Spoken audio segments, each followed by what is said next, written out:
some of these things are obvious, but they bear stating. Because essay writing in general, is a craft, right? It's kind of an art form. It's important to start early and to stay open. So the draft that you have just read is the final draft, and she probably went through 6 iterations of this draft. So it's not that you sit down, you have a blank page, and then you write genius, right? Genius does not happen unless you're Steinbeck or whatever. But the genius comes through revision, and in order to have time for revision, you have to start early, and you also have to kind of practice a sort of non-attachment, right? She has paragraphs that she wrote that didn't make it into this essay. So the act of cutting and removing material that's not serving your overall purpose is vital, super vital. But in order for that to happen, you have to start early. Related to starting early, you want to ask for feedback early, not late.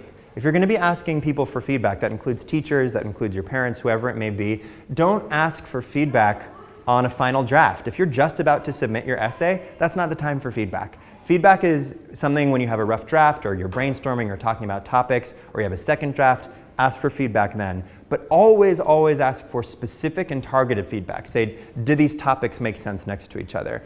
Is my grammar correct, right? Is my phrasing sound authentic? Does it sound stilted, right? But don't just give it to 6 different people and say, what do you think? Because you'll get six different opinions, right? And oftentimes they will conflict with one another.